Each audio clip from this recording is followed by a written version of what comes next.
Feliz por poder servi-los na mesa do Senhor. Eu tenho uma palavra de Deus para compartilhar com você. Eu quero convidar você a abrir sua Bíblia no Evangelho de Mateus, no capítulo 4. E nós vamos ler do verso 1 até o verso 10. Mateus capítulo 4, de 1 a 10. O texto sagrado diz: a seguir Jesus foi levado pelo Espírito ao deserto para ser tentado pelo diabo. E depois de jejuar 40 dias e 40 noites teve fome. Então o tentador, aproximando-se, disse a Jesus: se você é o Filho de Deus, mande que essas pedras se transformem em pães. Jesus, porém, respondeu: está escrito, o ser humano não viverá só de pão, mas de toda a palavra que procede da boca de Deus. Então o diabo levou Jesus à cidade santa e colocou-o sobre o pináculo do templo e disse: se você é o Filho de Deus, jogue-se daqui, porque está escrito, aos seus anjos ele dará ordens a seu respeito, e eles o sustentarão nas suas mãos para que você não tropece em alguma pedra. Jesus respondeu: também está escrito, não põe à prova o Senhor seu Deus. 8. O diabo ainda levou Jesus a um monte muito alto, mostrou-lhe todos os reinos do mundo e a glória deles e disse: tudo isso lhe darei, se prostrado você me adorar. Então Jesus lhe ordenou: vá embora, Satanás, porque está escrito, adore o Senhor seu Deus e preste culto somente a Ele. Algo que me chama a atenção nesse texto é que nas três tentações que nós temos, que não foram necessariamente as únicas, em Lucas capítulo 4, que nós temos o relato desse mesmo momento de tentações, o verso 13 termina dizendo assim: acabadas que foram toda sorte de tentações.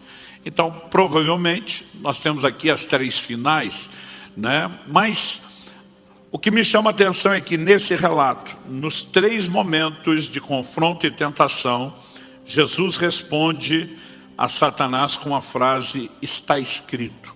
E eu quero tomar justamente essa frase como tema da mensagem hoje. Você pode repetir isso comigo? Diga: está escrito.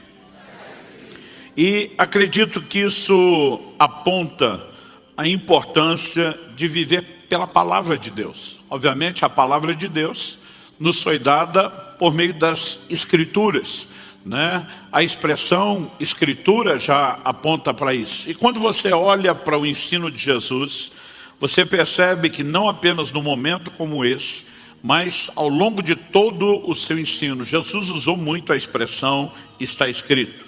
Ele, por meio dessa frase, reconhece que nós precisamos da palavra de Deus, precisamos viver por ela, né? Ela é o alimento para o nosso espírito, mas ela também é o padrão de conduta, é o padrão de comportamento. Então, diante de toda a proposta de Satanás, Jesus está dizendo: o que determina o meu comportamento é aquilo que a palavra de Deus diz, que a Bíblia diz. Aliás, é interessante observar que a expressão Escritura, ela aparece, isso pode variar um pouco de acordo com a versão, com a tradução, mas a palavra Escritura, ela aparece 32 vezes só no Novo Testamento. A expressão Escrituras, no plural, mais 23. A frase está escrito, que eu estou mencionando, né, ela aparece em torno de 80 vezes no Novo Testamento. Agora, além de toda essa menção Escritura, Escrituras no plural, né, a expressão está escrito, nós temos várias outras inferências sem que você tenha o uso da frase. Por exemplo, o autor de Hebreus, ele diz: como disse alguém em certo lugar. A gente brinca que é a citação bíblica de quem está ruim de memória, né? Como disse alguém em certo lugar, não lembro quem nem onde está escrito, mas que está lá, está. Então, você vai encontrar várias referências às Escrituras, mesmo sem que tenha o padrão de repetição da frase. Em outras ocasiões, nós vamos ver, né, expressões como Deus ordenou, o mandamento de Deus, palavra de Deus, e aí você vai subindo esse número de forma exponencial. No Evangelho de Mateus, No capítulo 15, por exemplo, nós vemos já no verso 3, Jesus questionando os judeus dos seus dias: por que vocês transgridem o mandamento de Deus por causa da tradição de vocês? Jesus está dizendo: vocês não têm direito de colocar uma tradição em rota de colisão com o mandamento de Deus. O que Jesus queria dizer quando fala do mandamento de Deus? No verso 4 ele diz: porque Deus disse. Onde é que Deus disse?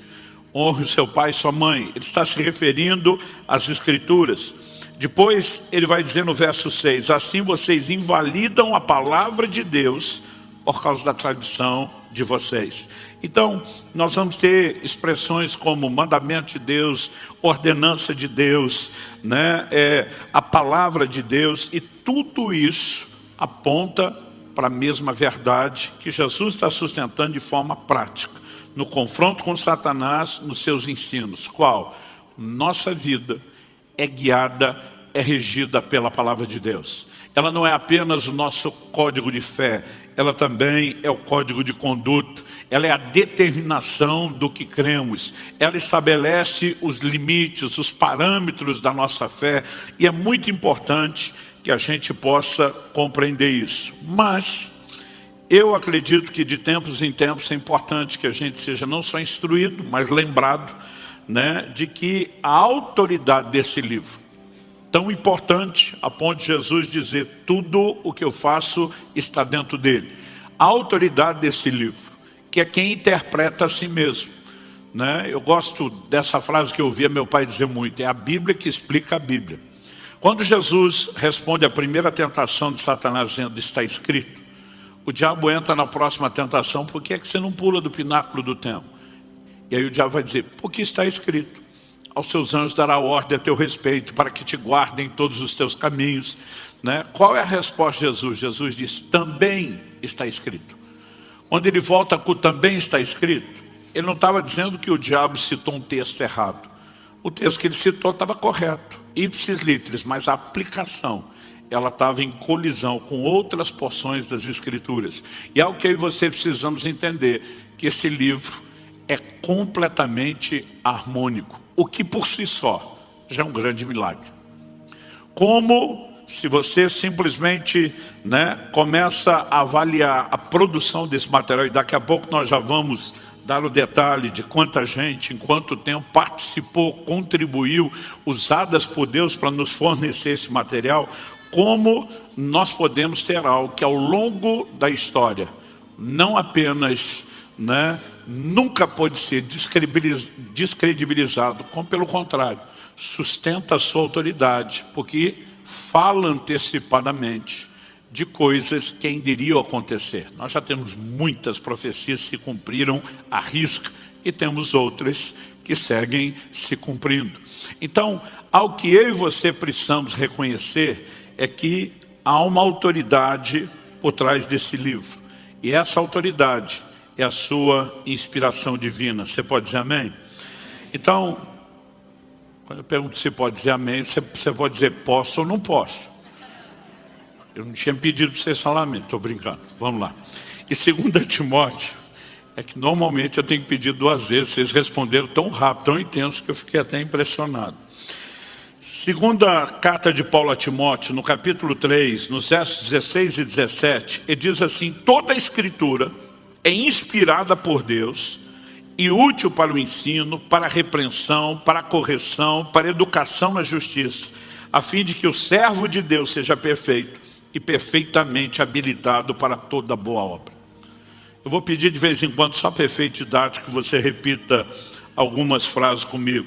Então, o início desse verso 16, você pode repetir comigo? Diga: toda a Escritura é inspirada por Deus. Então, gente, para nós o importante não é só reconhecer Escritura inspirada, mas toda Escritura é inspirada por Deus. Então, olhamos para esse livro e reconhecemos a inspiração divina. E de vez em quando eu tenho pessoas que me abordam, que questionam: mas o livro foi escrito por homens. Eu digo: é lógico, não foi Deus que desceu, escreveu com o seu dedo, como fez com as primeiras, né, 2 tábuas de pedra que ele confiou a Moisés. Mas, embora ele tenha levantado e usado pessoas, a Bíblia nos mostra que foram pessoas inspiradas por Deus. Na segunda epístola de Pedro, no capítulo 1, nos versos 20 e 21, a Bíblia diz assim: primeiramente, porém, saibam que nenhuma profecia da Escritura provém de interpretação pessoal, porque nunca jamais qualquer profecia foi dada por vontade humana. Entretanto, homens falaram da parte de Deus, movidos pelo Espírito Santo. Então, se puder, repita comigo: falaram da parte de Deus, movidos pelo Espírito Santo. Então, nós temos uma participação, obviamente, dos homens que foram inspirados, como diz Paulo a Timóteo, movidos pelo Espírito Santo, como diz Pedro. Mais de 40 pessoas estão entre o grupo de escritores, num período de mais de 1.500 anos, de culturas, línguas, profissão, formação, status sociais completamente diferentes. Me diga qual a probabilidade estatística de um grupo de gente desconhecida, de lugares e épocas e culturas e formação tão diferentes, produzir um material tão harmônico. Outro dia alguém estava comentando comigo que no museu, se não me engano, é o do Louvre, existe um volume gigantesco de livros armazenados. Não estão lá para ser acessados ou lidos como uma biblioteca. Estão lá só como um lembrete. São livros que ao longo dos séculos foram desacreditados. Teorias que foram comprovadas estar erradas. E todo esse volume estaria lá, segundo a pessoa compartilhou, só como um lembrete de que o conhecimento é progressivo, de que a gente não deveria tomar algumas coisas como absoluto.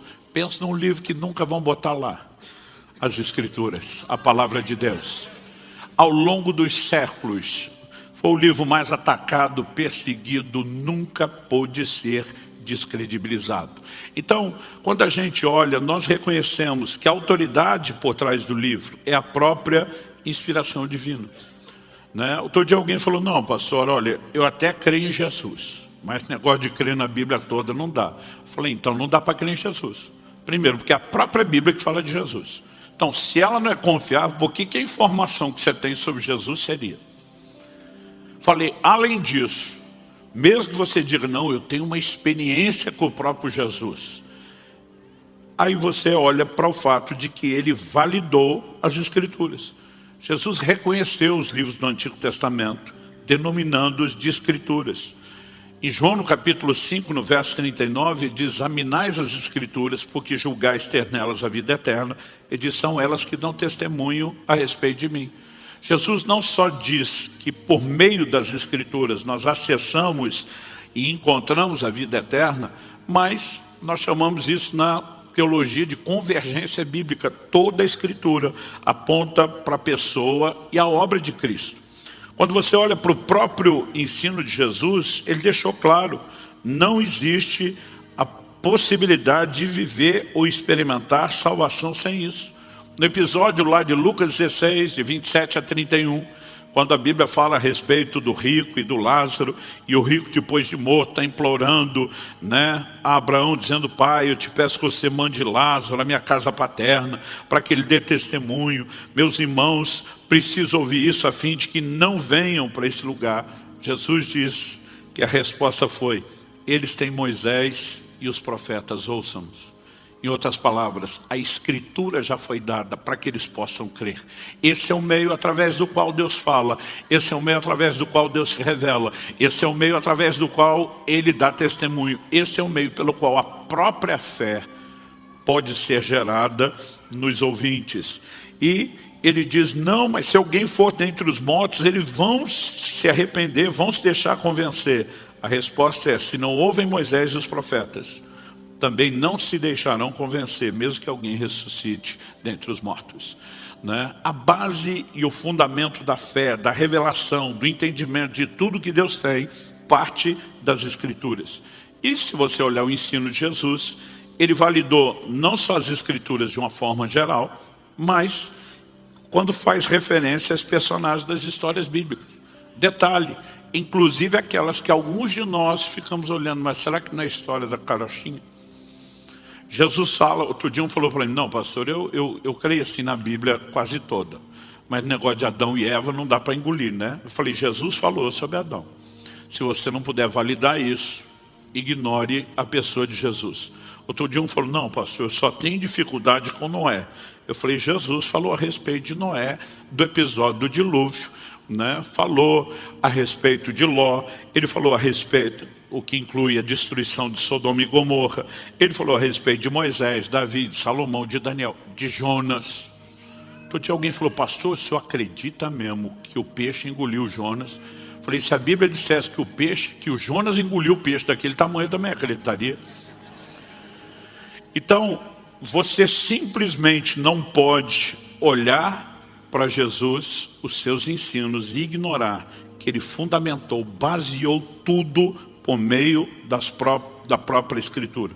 Interessante que até na forma de ensinar, Jesus tocava as pessoas dos seus dias a partir de uma perspectiva e entendimento que eles tinham, inclusive da divisão das Escrituras.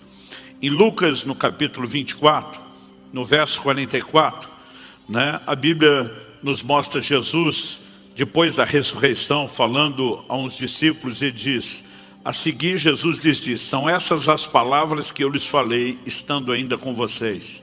Era necessário que se cumprisse tudo que está escrito a respeito de mim, na lei de Moisés, nos profetas e nos salmos. Aí o verso 45 diz, então lhes abriu o entendimento para compreenderem as Escrituras.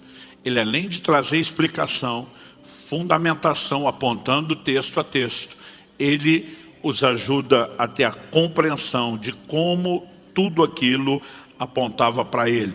Mas o curioso é que ao usar essa expressão, né, o que está escrito a respeito de mim, na lei de Moisés, Pentateuco, os 5 primeiros livros, nos profetas e nos salmos, ele está falando da ordem em que os livros do Antigo Testamento eram dispostos para os judeus, que é diferente da que nós temos hoje, né? Então, eles foram armazenados dessa forma, de maneira que os salmos, os livros poéticos, que para nós hoje estão no meio do Antigo Testamento, para eles estavam no fim. Até o agrupamento, a forma de dividir, ele faz questão de observar isso. Interessante, inclusive que em outros ensinos, por exemplo, num deles, em Mateus no capítulo 23, no verso 35, Jesus fala assim, para que recaia sobre vocês todo o sangue justo derramado sobre a terra, desde o sangue do justo Abel, até o sangue de Zacarias, filho de Baraquias,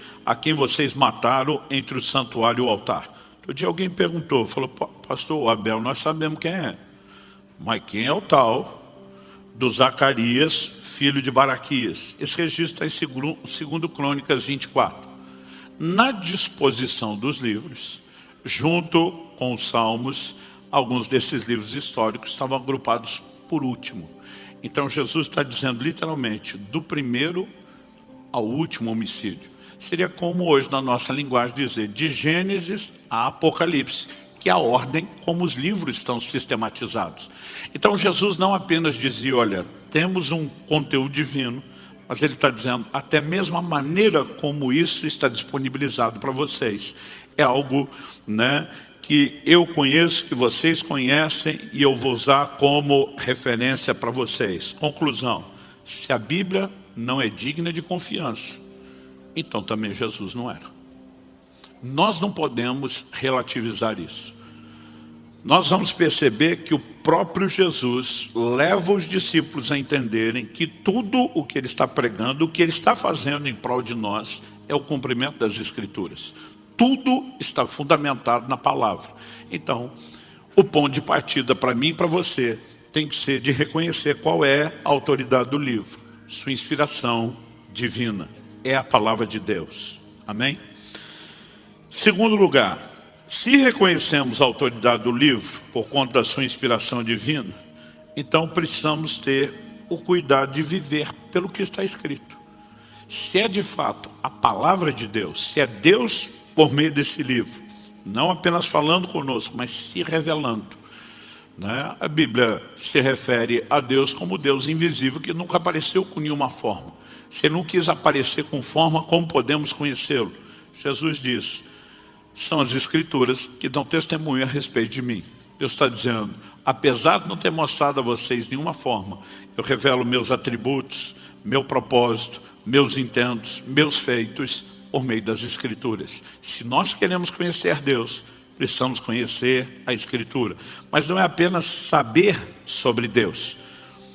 Quando Jesus responde diante de Satanás, vez após vez, está escrito, ele está dizendo, ela não pauta apenas o credo doutrinário, ela determina a nossa conduta. E esse era um fundamento claro desde o Antigo Testamento, desde a Velha Aliança. Deixa eu ler para você Josué, capítulo 23.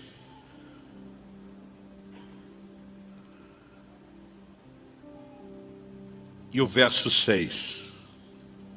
Eu creio que isso resume bem, essa fala, ela é muito repetida ao longo da Bíblia. Eu quero tomar um texto que expresse isso com clareza. Portanto, esforcem-se muito para guardar e cumprir tudo o que está escrito no livro da lei de Moisés, para que dela não se afaste, nem para a direita, nem para a esquerda. Esforcem-se muito. Ou seja, nós precisamos falar de um cuidado, de um zelo, de uma dedicação. Esforcem-se muito para quê? Para guardar e cumprir tudo que está escrito no livro da lei. Você pode repetir isso comigo? Diga, esforcem-se muito para guardar e cumprir tudo que está escrito no livro da lei. Então, essa sempre foi a mentalidade que pautou a construção da nossa fé. O próprio Jesus, ao anunciar o Evangelho, Hebreus capítulo 2, verso 3, nos diz que a salvação foi anunciada inicialmente por Nosso Senhor e continuada depois pelos que a ouviram. Ou seja, o que os apóstolos fazem é dar continuidade à mensagem que Jesus pregou. Na verdade, todos os detalhes do Evangelho que eu e você temos, foram uma ordenança do próprio Jesus. Quando você olha, por exemplo, para o final do Evangelho de Lucas, no capítulo 24, o Senhor os comissiona a pregar. Verso 46, disse-lhes, assim está escrito que o Cristo tinha de sofrer, ressuscitar dentre os mortos no terceiro dia, que em seu nome se pregasse arrependimento para a remissão de pecados a todas as nações, começando em Jerusalém, e diz, vocês são testemunhas dessas coisas. Para esse grupo a quem Jesus está se dirigindo, Atos capítulo 1, verso 4, diz que depois da ressurreição, verso 3, perdão, o texto diz, depois de ter padecido, Jesus se apresentou vivo aos seus apóstolos com muitas provas incontestáveis, aparecendo-lhes durante 40 dias e falando das coisas relacionadas com o reino de Deus. Apesar de nós termos o relato de uma aparição aqui, outra ali, a Bíblia diz, por 40 dias antes de ser assunto aos céus, o Senhor aparece, fala das coisas do reino de Deus, calibra essa liderança a respeito da mensagem a ser pregada. Quando você vê o apóstolo Paulo, que não era parte desse grupo, converte depois, mas para quem Jesus apareceu várias vezes, ele vai em momentos como da ceia dizer, porque eu vos entreguei o que também recebi. Ele não estava naquela ceia quando Jesus falou, mas ele disse, eu vou entregar para vocês o que eu recebi do Senhor, que na noite em que foi traído. Ou seja, toda essa mensagem, inicialmente anunciada por Jesus, continuada depois pelos apóstolos, era baseada onde? Ela era fundamentada no ensino bíblico, na palavra de Deus, em tudo aquilo que estava escrito. Eu mencionei agora Lucas 24, mas se você voltar um pouquinho, você vai perceber que toda a conversa de Jesus ali em Lucas 24, depois da ressurreição com os discípulos, é fundamentar, é pautar isso por aquilo que a Bíblia diz. Ele olha para os discípulos com os quais ele está conversando ali a caminho de Emaús, e o verso 25 a 27 diz assim, então ele lhes disse, como vocês são insensatos e demoram para crer em tudo que os profetas disseram. Não é verdade que o Cristo tinha de sofrer e entrar na sua glória? A Bíblia diz, e começando por Moisés e todos os profetas, explicou-lhes o que constava a respeito dele em toda a Escritura. Então, acautelo o cuidado de Jesus de mostrar toda a fé de vocês, a mensagem de vocês, a salvação, a minha obra está fundamentada naquilo que a palavra de Deus diz. Isso precisa gerar em mim e em você o mesmo zelo, a mesma resposta, o mesmo cuidado de viver pelo que está escrito. Amém?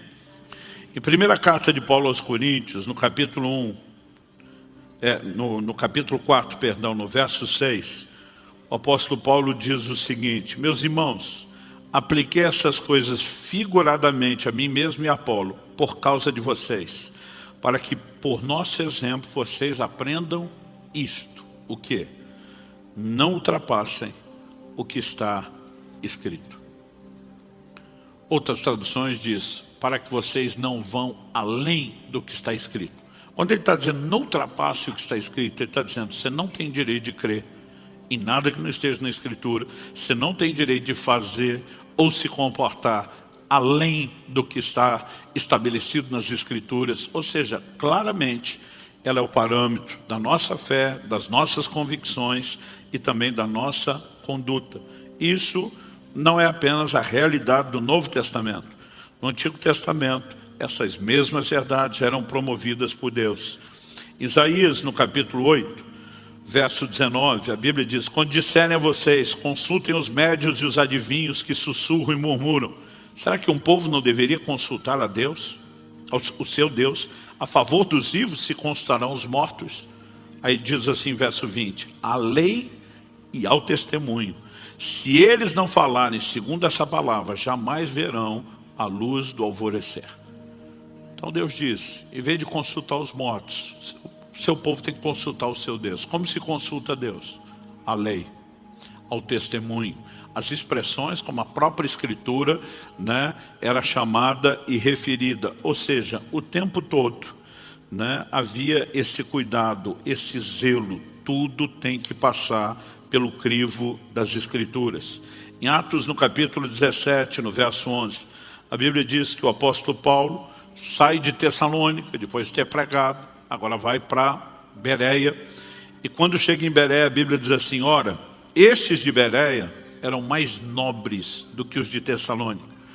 Em Tessalônica eles resistiram à palavra de Deus, perseguiram Paulo. Paulo sai, né, praticamente corrido de lá. Mas a Bíblia diz, esses eram mais nobres do que os de Tessalônica, pois receberam a palavra com toda avidez. Eu amo essa frase, né?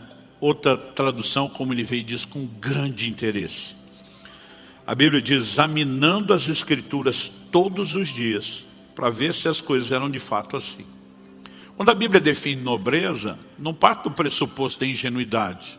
Qualquer coisa que disse em nome de Deus eu aceito. Mas eles iam checar. Peraí, você está citando o texto? Vamos ver se está escrito. Vamos ver se é desse jeito. Vamos ver se está em harmonia, né? Então, a nobreza é abrir a possibilidade de fé que vem por meio de uma única fonte, a palavra de Deus. Vou repetir o que já falei antes. Romanos 10, 17 diz que a fé vem por ouvir, e ouvir a palavra de Deus. É por isso que o verso seguinte, o 12, diz, com isso muitos deles creram. Porque a Escritura tem um poder de convencimento que não é meramente humano, natural ou intelectual. É uma fonte espiritual. Mas eu e você precisamos compreender que a própria mensagem determina esses padrões. O apóstolo Paulo, que como eu disse, recebe de Jesus o Evangelho, não pregou nem anunciou o que queria. Em Gálatas 1, ele diz no final do verso 7 que havia alguns que estavam pervertendo ou querendo perverter o Evangelho de Cristo. O que significa perverter? É você mudar, é ajustar, é adaptar. Então isso não é de hoje, gente, é desde o começo. Que tem gente, em vez de querer ajustar a sua vida à palavra de Deus, ele quer ajustar a palavra de Deus à sua vida. Mas olha o que Paulo fala sobre isso, verso 8. Mas ainda que nós, ou mesmo um anjo vindo do céu, aliás, pensa que a maioria das religiões que distorce a Escritura alega ter recebido revelação de anjo que veio, que apareceu e falou. Ele diz, mas ainda que nós, ou mesmo um anjo vindo do céu, prega a vocês um evangelho diferente daquele que temos pregado, que seja anátema. A palavra anátema, na melhor das hipóteses, abominável. Na pior, maldito. E diz, seja anátema, como já dissemos, e agora repito, Se alguém está pregando a vocês um evangelho diferente daquele que já receberam, que esse seja anátema. Paulo diz, está aqui, foi bem determinado, né? A Escritura nos foi comunicada, foi apresentado. Não há absolutamente necessidade de se mudar nada. Curioso é que o apóstolo Pedro escreve na sua segunda epístola, e ele vai fazer menção dos escritos de Paulo. Em 2 de Pedro, no capítulo 3, ele diz nos versos 15 e 16, considerem a longanimidade de nosso Senhor como oportunidade de salvação, como também o nosso amado irmão Paulo escreveu a vocês, segundo a sabedoria que lhe foi dada. Ele reconhece Paulo como um instrumento que estava abençoando, orientando a igreja, com uma sabedoria singular recebida de Deus.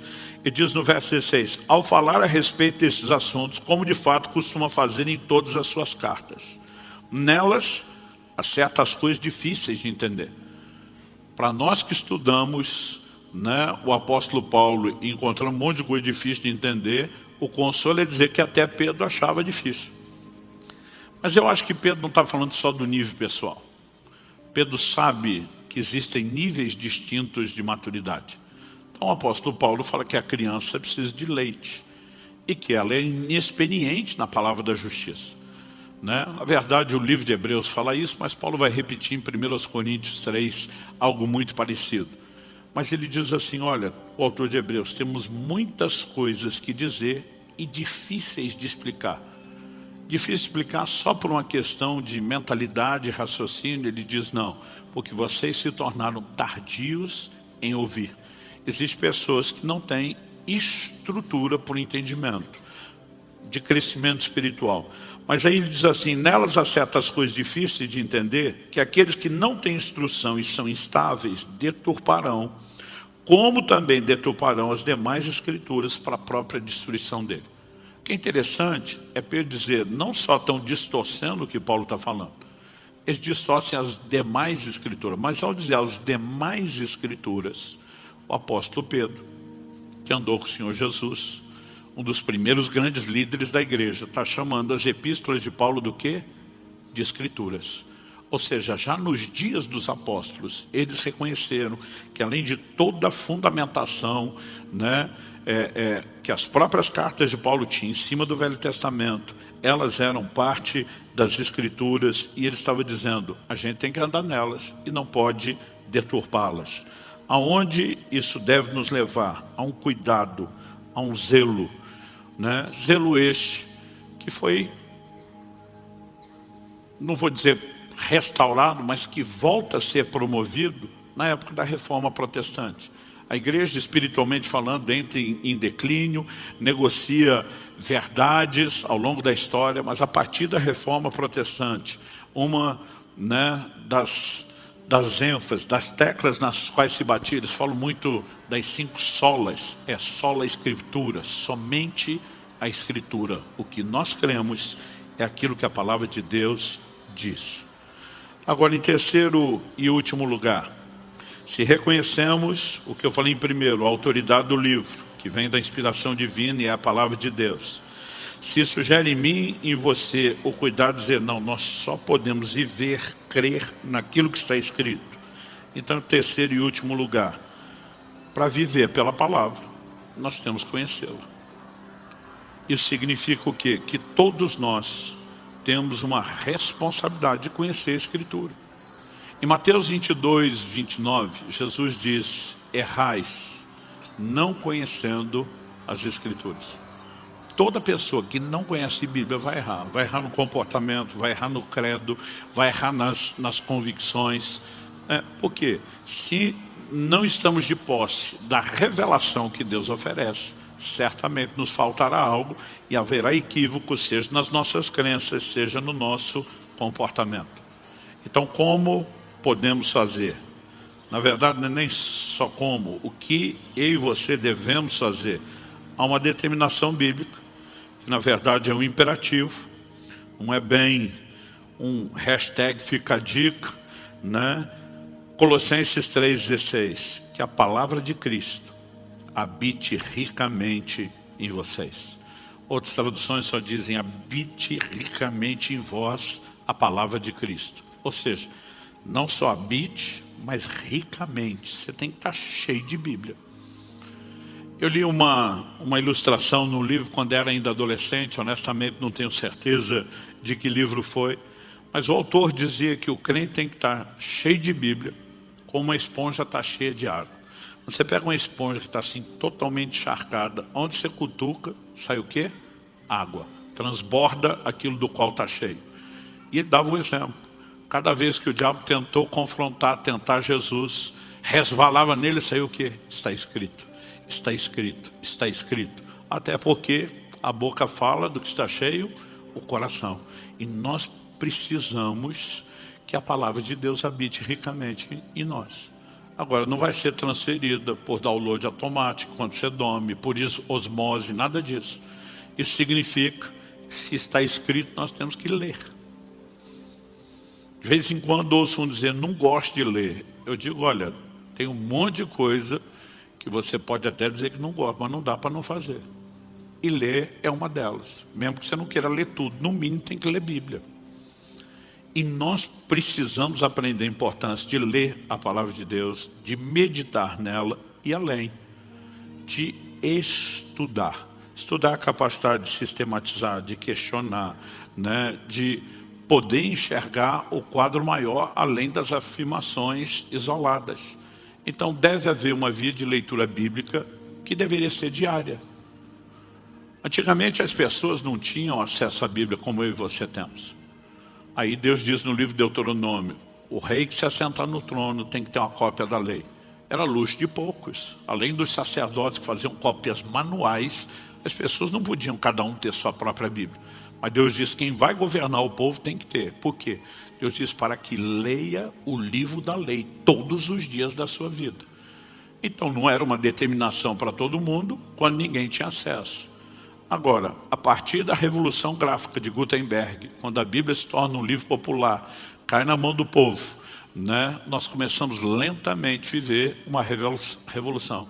Hoje você não precisa nem de matéria impressa, você baixa download gratuito no telefone, aonde você quiser, nos seus dispositivos eletrônicos. Então assim, o acesso é muito fácil, mas nós precisamos valorizar, começando a leitura, depois partindo para a reflexão, mas tem que envolver estudo. Quando Jesus diz: examinais as Escrituras, ali está falando de estudo dedicado, minucioso. Então, nós precisamos desse processo. E, honestamente, eu fico olhando para muito crente que espiritualmente está desnutrido. A palavra é alimento para o seu espírito, a palavra é alimento para a sua fé, mas não abre Bíblia. E por mais que a gente seja uma igreja que dá ênfase e ensina aqui aos domingos, meu querido, você malemar vai sobreviver na sua fé só com uma hora de ensino semanal. Aliás, quanto mais você lê e medita na palavra, melhor você pode agir com a nobreza dos bereanos. Vamos ver se realmente está lá. Vamos ver se as coisas realmente são assim. Então, nós temos que nos encher da palavra. Você pode dizer amém?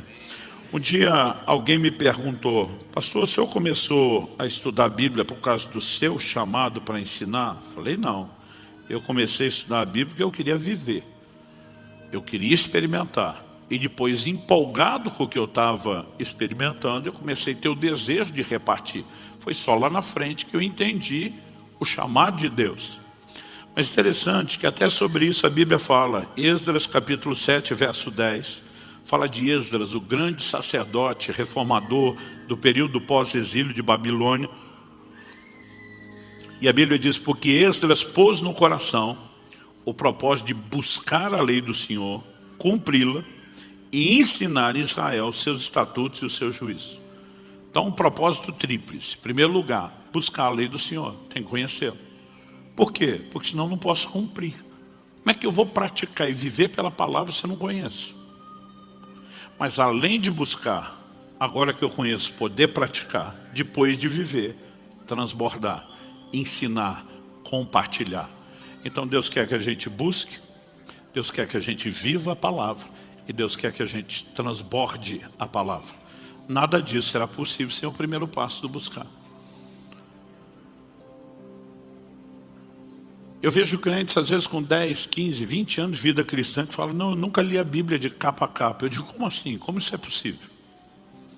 Porque simplesmente a pessoa olha, principalmente o livro impresso aquele tamanho, e diz muita coisa, né? A menos que você entenda que pode parcelar. Quando meu filho Israel, de vez em quando eu conto essa história aqui, fez 6 anos de idade, não foi algo que a gente planejou. Eu dei para ele o que eu chamei de uma Bíblia de gente grande, porque antes disso a gente dava histórias ilustradas, resumidas, naquele livro que a criança consegue absorver. O dia que ele nasceu, eu dei de presente uma Bíblia inteira, a versão integral, mas era uma versão mais difícil. Aos 5 anos de idade, minha esposa é uma pedagoga, começou a ensinar meus filhos a ler. Ou seja, quando Israel fez 6 anos, a leitura já era razoavelmente boa. Então, eu dei de presente para ele uma versão mais fácil. Se não me engano, era uma Bíblia Viva, não me lembro qual versão, mas uma versão sem muita palavra rebuscada, difícil. Falei, filho, agora você já pode ler Bíblia de gente grande, e esse vai ser o seu presente de aniversário. Ele olhou para mim e fez a pergunta, pai, o que eu preciso para ler a Bíblia em 1 ano?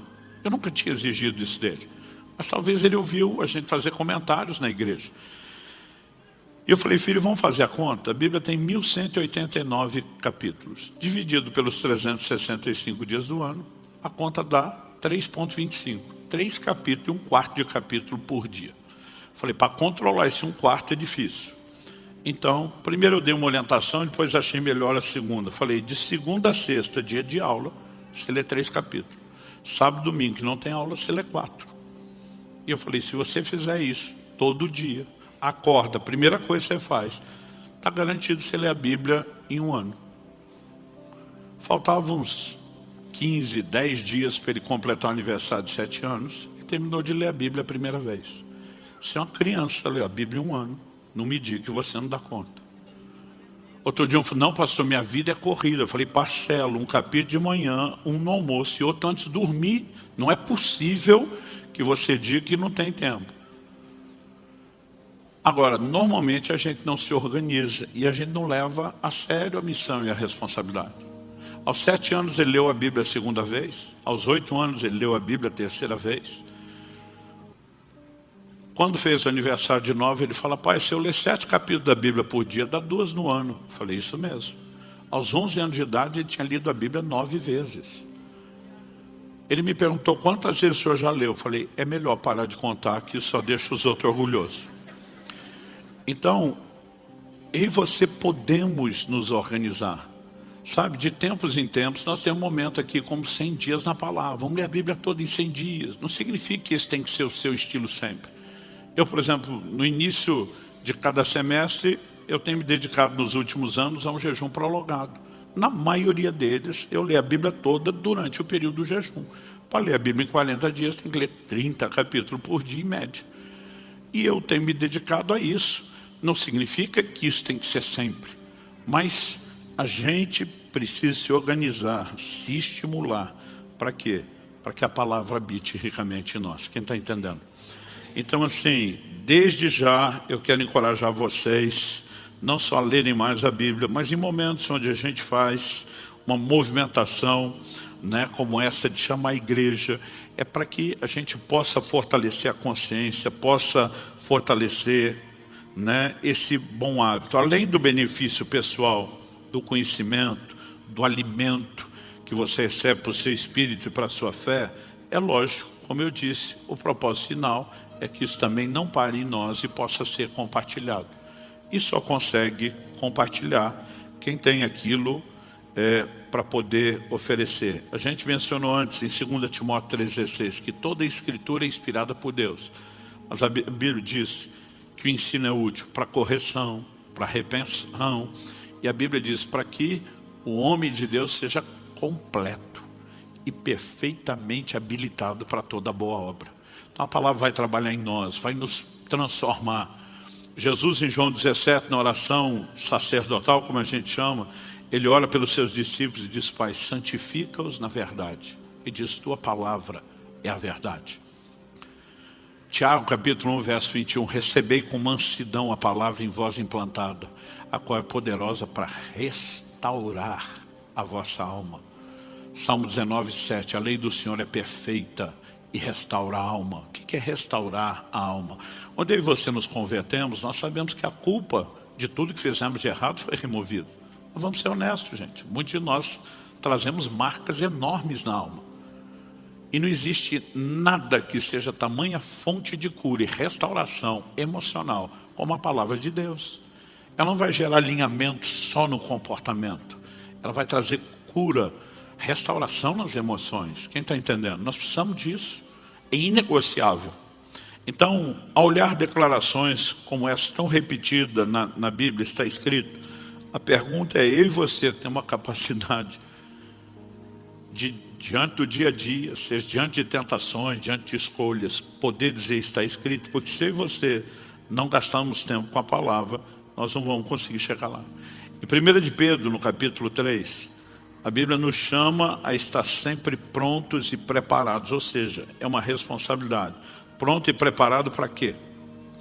O texto diz, 1 de Pedro 3,15, pelo contrário, santifiquem a Cristo como Senhor no seu coração, estando sempre preparados. Diga comigo, sempre preparados. Estando sempre preparados para responder a todo aquele que pedir razão da esperança que vocês têm. Tem gente que até crê, mas sequer consegue compartilhar ou explicar sua fé. Ou sequer consegue sobreviver a ataques contra a sua fé. Eu sonho com um dia, e eu oro, onde nossa escola bíblica fica aqui congestionado, o povo disputando vaga, ansioso para aprender, porque de alguma forma isso, gente, não reflete só um desafio de agenda, reflete uma falta de reconhecimento de importância. Se entendemos o que é esse livro, nós vamos como o salmista dizer, quanto amo a tua lei. Eu não consigo acreditar um crente que diz que ama a Bíblia, mas não abre, não estuda, não se interessa, não fala a respeito dela. Então, ela precisa voltar a ocupar um lugar de importância na minha e na sua vida. O apóstolo Paulo escreve aos Coríntios, ele fala da reconciliação que nós recebemos em Cristo, mas ele vai dizer que o mesmo Deus que nos reconciliou em Cristo nos confiou a palavra da reconciliação. Basicamente, a Bíblia está dizendo que nós somos reconciliados com Deus para reconciliar outros, repartindo a mesma palavra que nos alcançou. Aliás, a gente tem um mote aqui, né, relacionado ao nome da igreja, Alcance, que é em cima de Filipenses 3,12. Paulo diz, eu prossigo para alcançar aquilo pelo qual fui alcançado. E a gente usa a expressão alcançados para alcançar. A gente poderia dizer reconciliados para reconciliar, né? A mesma palavra que alcançou a mim e você tem que transbordar de mim e de você para a vida de outros. Mas para isso, nós vamos ter que familiarizar com o livro. Quem está entendendo, diga amém. Não vim aqui te apontar o dedo, te acusar de estar lendo pouco, mas eu quero te encorajar a fazer mais. Mesmo aqueles de vocês que amam a palavra, que amam as escrituras, nós podemos nos dedicar mais ao estudo, à compreensão. Não apenas para ter informação, não apenas para fortalecer o credo doutrinário, mas para viver plena transformação e para que a gente não seja enganado. Quando você olha desde o Éden, qual é a manobra de Satanás quando você vê a conversa dele com Eva? Ele diz, por que você não come da árvore? Não, Deus disse. Não foi bem isso que Deus disse. É sempre uma tentativa de distorcer a Escritura. Na tentação de Jesus, nós vemos a mesma coisa. Ele tentando aplicar de forma distorcida a Escritura. Agora, o curioso é que a Bíblia nos adverte de que a mesma manobra segue sendo repetida. Em 2 aos Coríntios 11:3, Paulo diz, temo que assim como a serpente com a sua astúcia enganou Eva, assim também a mente de vocês seja corrompida e se afaste da simplicidade e pureza devida a Cristo. Ou seja, o diabo segue usando a mesma manobra, tentando distorcer a Bíblia. É por isso que nós precisamos ser fortalecidos, para como Paulo disse em Efésios 4:14, para que não sejamos arrastados, né, pelas ondas, levados de um lado para o outro por qualquer vento de doutrina. Hoje você vê cristãos que são expostos, né, ao engano muito rápido. E alguns estão na maior da boa intenção. Eu vejo novos convertidos que estão nessa sede de aprender. Aí porque estão na sede de aprender, os caras já entram em tudo quanto é fora de internet, sem saber quem está falando o quê, tentando discutir assuntos para os quais eles não têm a mínima estrutura. Eles não têm nem o fundamento básico e estão tentando discutir aquilo que os teólogos estão brigando há 2000 anos. E muitas vezes isso para alguns não é sadio. Então, o melhor caminho, eu e você vamos nos enchendo da palavra, vamos aprendendo, vamos crescendo. E de acordo com a maturidade, aí sim a dieta vai mudando para você poder sair do leite para o alimento sólido. Mas nós temos a responsabilidade de nos encher da palavra de Deus. E esse, basicamente, é o meu encorajamento para você hoje, né? Apesar de construir toda essa lógica. Se o próprio Jesus tratou dessa forma, os apóstolos trataram, eu e você temos que viver pela palavra, a autoridade do livro é sua inspiração, o zelo de viver, e para poder viver, nós temos que conhecer, né? Eu acredito que a nossa capacidade de conhecer, entender, desfrutar Deus é proporcional à maneira como nós nos envolvemos com a palavra de Deus. Então, ame a Bíblia, leia, medite, estude, procure crescer, né? Invista no conhecimento. A gente o tempo todo está recomendando materiais que te ajudam no conhecimento bíblico. Temos uma escola, né? Temos muitas coisas que apoiam essa estrutura, mas tem começado o seu envolvimento pessoal e diário com a própria Bíblia. Você recebe essa palavra em nome de Jesus? Vamos ficar em pé para parecer que está acabando.